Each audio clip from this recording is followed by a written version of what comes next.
Imagine you are an archaeologist, maybe 500 or even 1,000 years in the future, and you have been tasked with excavating two completely different battlefields. Oh, wow. Okay. That's an interesting setup. Right. So if you dig up a site from, say, 3,000 years ago, you're going to find rusted bronze arrowheads, broken spear shafts, maybe the heavy iron rim of a chariot wheel. Yeah, the classic ancient warfare stuff. Exactly. But if you move your excavation to a site from our current era, you're going to find like the fragmented shell of a guided missile or the charred circuitry of a surveillance drone, maybe even the remnants of a server farm used for cyber warfare. Right, because the physical artifacts of human conflict, they completely transform over time. I mean, they tell a very clear, linear story of incredible, accelerating technological progress. We basically went from throwing rocks to splitting the atom. Yeah, but the fascinating part is what that future archaeologist cannot dig up, simply because it doesn't leave a physical trace in the soil. Motives. Exactly. They cannot excavate the actual reason those weapons were fired in the first place. The underlying motives are completely invisible to the fossil record. That is so true. And welcome to this deep dive. Today, we're unpacking a really compelling piece of source material titled Ancient Struggles and the Eternal Pursuit of Peace. It's a great read. It really is. Our mission for this deep dive is to explore the striking, honestly, almost uncomfortable parallels this text draws between ancient biblical conflicts and modern warfare. We really want to figure out what those similarities reveal about the core mechanics of the human condition. Which is a heavy topic for sure. Yeah, and since we are putting on our historian hats to look at ancient biblical texts today, just to be clear, our job isn't to preach or take sides. We're simply acting as your guides to objectively unpack the author's arguments, examining these ideas exactly as they are presented in the original source material. Right. And what's fascinating here is the premise the author builds upon is that humanity has completely revolutionized its methods of destruction. I mean, Wow. transitioning from swords and spears to intercontinental missiles and nuclear threats. The hardware has totally changed. Yeah, but the underlying psychological and spiritual causes of those conflicts remain completely untouched. The text identifies these root catalysts as pride, greed, fear, power, revenge, and just this relentless struggle for dominion. So the hardware has changed, but the motives have not. Exactly. Okay, let's unpack this, because the text goes right back to the very beginning of the biblical narrative to prove this point, right, with the story of Cain and Abel. Yeah, which is usually just taught as this tragic family dispute. Right, but instead of just treating it like that, the text frames this as a blueprint for the mechanism of war itself. According to the narrative, after sin entered the world, humanity experienced a massive psychological shift from a mindset of abundance to a mindset of scarcity. That scarcity mindset is key. It really is. Cain murders his brother Abel out of jealousy and anger over perceived favoritism. The text argues it is the literal seed of humanity's long history of conflict, driven entirely by the fear that someone else possesses something you lack. And the text draws a straight, unbroken line from that ancient scarcity mindset to the massive geopolitical wars we see today. Which is wild to think about. It is. It But- analyzes ancient Israelite battles for territory. So conflicts against the Philistines, the Amalekites, the Midianites, and the Babylonians. In the ancient world, kings invaded cities to seize control of trade routes or agricultural wealth and defensive strongholds. Right, it was always about resources. Yeah. And the author compares this directly to modern conflicts over crude oil, rare earth minerals, and strategic geopolitical positioning. The geography changes, but the core mechanism is identical. One group envies another's resources or influence and decides that, well, violent acquisition is the logical solution. You know, I was thinking about this while reading the source, and it sparked an analogy for me. Oh, let's hear it. It's as if humanity has constantly, obsessively upgraded its military hardware over the millennia. Like, we have successfully transitioned from wooden chariots to sophisticated, invisible cyber attacks. But we are still running on the exact same buggy human operating system. Oh, I like that. The human OS. Yeah, that base code is still plagued by the ancient glitches of envy, greed, and a desire for dominance. We constantly patch our software and upgrade our processors, but we cannot seem to write a patch for our own pride. That is a great way to look at it. And the text actually anticipates that objection. Right. Because modern warfare does feel infinitely more complex. Oh, definitely. We aren't just fighting face-to-face on open fields anymore. We have shifted to battlegrounds in cyberspace, global media manipulation, and vast information networks where propaganda spreads globally in seconds. Right, it feels like a whole new world. It does, but the source makes a crucial point here. The mechanisms behind these seemingly complex deceptive tactics are ancient. Think about how an ancient king destabilized a region without the internet. Yeah, how do they do that? Well, the text notes that ancient rulers manipulated political alliances and used vast networks of spies. Mm. They would purposely send merchants into rival territories to spread terrifying rumors of massive, unstoppable armies. So it was basically ancient disinformation. Exactly. It was an ancient disinformation campaign designed to crash a rival's local economy and spread paralyzing fear among the populace before a single sword was ever drawn. The tactics simply evolved to match the current technology. The spiritual struggle beneath those tactics, the deception, the manipulation of truth, the fear-mongering, it operates exactly as it did thousands of years ago. Wow. So if the underlying operating system is flawed, we really have to look at what happens when you hand the controls of that system over to a single individual. Yeah, that's where things get dangerous. The text shifts from the broad sociological causes of war to focus on how individual leaders actually drive these conflicts, leaning heavily on the catastrophic mechanism of pride. Because leadership is really the magnifying glass for these human flaws. The text warns about the consequences of arrogant leadership, using several prominent biblical rulers as case studies. Like the Egyptian pharaoh, right? Yeah, Pharaoh's a great example. His defining characteristic was a hardened heart. And in a strategic sense, a hardened heart is essentially a catastrophic leadership failure. It's just pure ego. Exactly. It's an ego-driven refusal to yield to new information, in his case, the plagues, which ultimately brought utter destruction upon his own economy and people, all because his pride wouldn't allow him to admit defeat. And then the text brings up King Saul, who was driven by severe paranoia and deep-seated insecurity regarding his rival David. Saul is such a tragic figure in this context. He really is. Saul's internal psychological breakdown led him to act completely irrationally. He was purging his own ranks and weakening his nation's defenses just to satisfy his own jealousy. And the ultimate example provided is Nebuchadnezzar, the Babylonian king. He represents peak self-glorification. He sought complete control and absolute power, even demanding to be worshipped. Talk about a god complex. Right. The text argues that these ancient rulers led their empires into the ground not because they lacked military strategy or because they had inferior weapons, but because their internal arrogance created blind spots they just could not overcome. The modern parallel the author draws there is incredibly stark. Modern history is completely saturated with nations suffering immensely simply because their leaders are driven by those exact same internal flaws. Toxic nationalism, a thirst for historical revenge, deep ideological hatred. It's the same pattern everywhere. Yeah, a dictator in a business suit is running the exact same corrupted code as a king in a golden crown. But I actually have to push back a little on the next example the text uses. Okay, which one? It brings up the confrontation between David and Goliath. We hear this story at corporate retreats, in sports broadcasts, self-help seminars. It is the ultimate underdog cliche.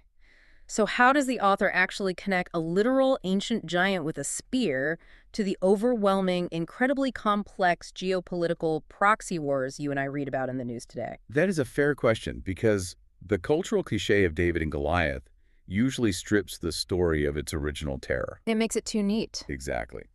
The text reclaims that terror by using Goliath as the ultimate representation of asymmetrical warfare. Asymmetrical warfare. Yeah, it describes a conflict where the military power, resources, or tactics of two sides differ so massively that the weaker side is entirely outmatched in a traditional fight. Goliath wasn't just a large soldier. He was a walking psychological operation. Oh, that makes sense. He represented institutionalized fear, massive intimidation, and overwhelming military strength designed to paralyze an entire nation without even fighting them. The text notes that the entire army of Israel trembled before him, completely stripped of their agency. So the focus isn't really on the giant's actual height, but on the feeling of absolute powerlessness in the face of a superior systemic force. You nailed it. Today's giants operate on that exact same mechanism of paralysis. They are powerful, expansionist military states that swallow up smaller neighbors. They are systemic corruption that drains a country's wealth, or crushing economic oppression that keeps millions locked in poverty. It's anything that makes you feel small and helpless. Exactly. The author's point is that ordinary people today look at these global systemic conflicts and feel just as paralyzed, helpless, and mathematically outmatched as those ancient soldiers looking up at Goliath. Yet David steps out onto the field anyway, completely ignoring the traditional rules of engagement. He refuses the heavy armor offered to him because he knows he cannot win a conventional fight against a conventional giant. Right. The text highlights that David faces this systemic threat with faith in God rather than confidence in human weaponry. It's a totally different approach. It is. The assertion here is that courage, faith, and a commitment to righteousness are often the only things capable of breaking the psychological spell of institutional fear. It takes the story out of the realm of self-help and places it squarely in the realm of resisting geopolitical tyranny. The mechanism of courage disrupts the mechanism of intimidation. That is powerful. And when those arrogant leaders make their moves and those giant systemic forces clash, the people who actually pay the price are rarely the ones declaring the war in the first place. Never. The text shifts our focus heavily here toward the collateral damage, the civilians who absorb the physical and psychological blowback of these conflicts. Yeah, and the text anchors this concept in the Babylonian invasion of Jerusalem. It vividly describes how the city was utterly destroyed, the sacred temple was burned to the ground, and the population was forcibly taken into exile. From a sociological standpoint, the text explains that the Babylonian exile wasn't just a matter of relocating a population. Burning the temple and destroying the city was a calculated mechanism of cultural erasure. That's the real devastation. Yeah, you destroy their historical records, you demolish their cultural center, and you scatter the people, effectively deleting their identity. Families lost their homes, their land, and their entire societal structure. And the text explicitly compares this ancient devastation to the mechanics of modern refugee crises. When you see families on the news today escaping targeted bombings, fleeing engineered famines, or living under hostile military occupation, you are witnessing the exact same systemic sorrow experienced by ancient Israel. The human cost is detailed so tragically. We're looking at children permanently losing their access to education, disrupting the earning potential of an entire future generation.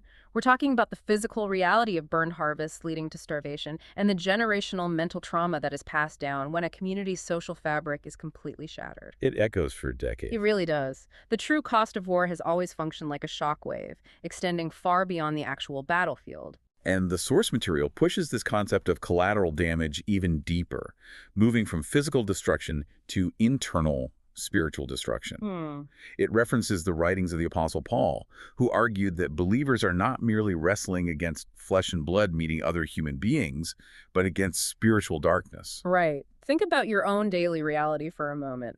The text describes a modern emotional and cultural war that is frankly exhausting to live through. It is so draining. We live in an era of constant, unavoidable conflict. The news cycle is a relentless 24-hour stream of violence. Even just casually checking your social media feed on your phone feels like walking out onto a digital battlefield. Everyone is so on edge. Everyone is deeply entrenched. Communities are bitterly divided over politics and beliefs. And there is this low-level ambient anger humming in the background of our society at all times. It is a form of low-grade psychological siege warfare. If we connect this to the bigger picture, war isn't always fought with kinetic weapons, meaning active physical explosives like bombs, drones, or artillery. Right. The psychological warfare you are describing is causing a modern exile. Even in societies not actively being bombed, we are experiencing an emotional, cultural, and spiritual war that is causing a massive loss of identity and social cohesion. We are functionally exiled within our own communities, completely alienated from our neighbors. Yes. And a vital point the text makes here is that scientific progress alone is completely unequipped to fix this. We have advanced our technology to unimaginable heights. We can sequence the human genome, we can land rovers on Mars, yet systemic hatred, greed, and violence persist. Science doesn't solve pride. Exactly. The text argues that without compassion, truth, and humility, humanity is doomed to repeat these historical cycles, because empirical science cannot heal a sickness of the human soul. You simply cannot mathematically calculate your way out of pride. So what does this all mean? If human power, military might, and advanced technology only serve to perpetuate this cycle of destruction and exile, what is the antidote? How do we actually break the loop? The text tackles this by first addressing one of humanity's oldest and most profound philosophical questions. Why does God allow war at all? And it answers this through the lens of human free will. the mechanism of choice. Exactly. The text posits that God created humanity with the capacity for genuine autonomy.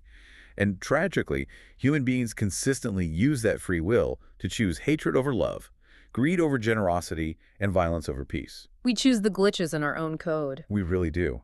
The author emphasizes that war is not a sign that God delights in destruction. Rather, war is the glaring, tragic revelation of human autonomy operating without moral constraint. We manufacture these catastrophes ourselves. To prove that human military power isn't the solution, the text takes us on a quick tour through a historical graveyard of empires: Egypt, Assyria, Babylon, Persia, Greece, and Rome. The heavy hitters. Yeah, every single one of them seemed entirely unstoppable for a season. They were the apex global superpowers of their day, possessing the best weapons, the most territory, and the strongest economies. Yet every single one of them eventually collapsed, and the text points out how they fell. That's the important part. Right, they didn't just meet a bigger army. They rotted from the inside out. The buggy operating system of human greed drove them to overexpand their borders, deplete their resources, and crush their own working classes until the empires became administratively and economically unsustainable. They literally collapsed under the weight of their own arrogance. So if every major superpower eventually crumbles to dust due to its own internal rot, are we just doomed to an endless, depressing loop of building vast empires and then watching them burn to the ground? That is the pivotal question of the text, and the author addresses it by pointing toward an ultimate message of redemption. The text firmly asserts that military power alone can never guarantee lasting peace. Because it just forces compliance. Yes. Military power only manages behavior through the threat of violence. It doesn't change the underlying motive. True peace must exist internally. To illustrate this, the source brings up a famous prophecy from Isaiah, a vision of a future time when nations would beat their swords into plowshares and learn war no more. I love that imagery. It is a literal repurposing of the economy, taking the very instruments of death and forging them into instruments of life and agriculture. And the text argues that this internal revolution of the heart was fully embodied by the teachings of Jesus Christ. It sets the historical scene very carefully here. Jesus enters a world that is suffocating under the political tension and brutal, kinetic military oppression of the Roman Empire. It was a very dark time. Extremely dark. State-sanctioned executions, armed rebellion, and systemic extortion were everyday realities. Rome maintained its peace, the Pax Romana, entirely through the psychological and physical terror of absolute violence. So into that militaristic, hyper-violent culture, Jesus introduces a message that the text describes as radically countercultural. It was totally backwards to them. Completely. He declares, "Blessed are the peacemakers." He instructs his followers to actively love their enemies, to forgive those who harm them, and to overcome evil not with superior violence, but with good. From a sociological standpoint, this message wasn't just nice, it was deeply subversive. It challenged the very foundation of how human empires operate. Because Rome needed fear. Exactly. Rome relied on the fear of death to control its subjects. By teaching radical forgiveness and a refusal to retaliate, Jesus was effectively short-circuiting the empire's primary control mechanism. You can't threaten someone who isn't afraid. Exactly. You cannot intimidate or control a population that refuses to hate you and does not fear the violence you threaten them with. Nonviolent resistance and sacrificial love functionally dismantle fear-based power structures. It demands a complete surrender of pride and a total rejection of revenge, which, as we established earlier, are the core bugs in our human operating system. They are the root cause. Jesus didn't deny that systemic suffering existed, though. I mean, the text mentions he explicitly warned of wars and rumors of wars.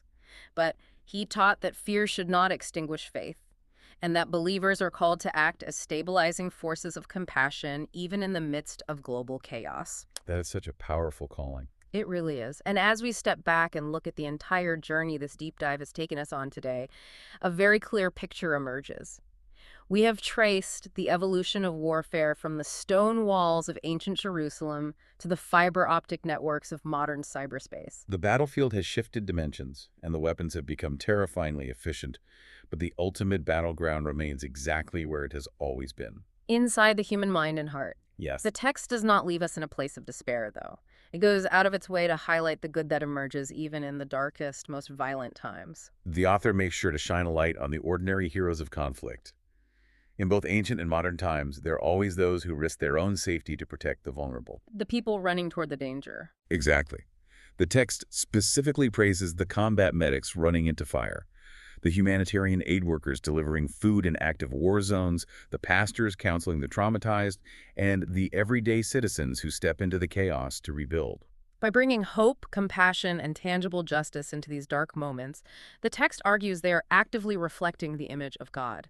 They are proving, in real time, the sociological and spiritual truth that the symbol of the cross representing ultimate sacrificial love is vastly stronger and more enduring than the endless, exhausting cycle of human hatred. It's a profound reminder that while heavily armed empires inevitably fall under their own weight, acts of mercy, forgiveness, and active peacemaking endure. Systemic peace doesn't start in a government building. It begins in homes, in local communities, and in the micro-decisions of individuals. Which brings us to a final thought I want to leave you with today. The text explicitly notes that our modern information networks in cyberspace are frequently manipulated. We see it every day. We do. They are used to spread propaganda, stoke fear, and accelerate hatred, effectively weaponizing our ancient, buggy human flaws on a global scale. But consider this. Since these exact same digital networks connect us more intimately, more instantly, and more broadly than at any other point in human history, how might you, in your own daily life, in your local community, or in your specific digital spaces, re-engineer your use of these networks? That is a great question. If the internet can be used to scale envy and outrage, how might you weaponize the ancient revolutionary virtues of peacemaking, compassion, and radical reconciliation? If the technology is fundamentally neutral and the human heart is the actual battleground, then the next strategic move is entirely yours. I love that. Thank you so much for joining us on this deep dive. The archaeological site of the future is being built by our actions today. Let's make sure they dig up something significantly better than arrowheads and fragmented drones. Take care, and we will catch you next time.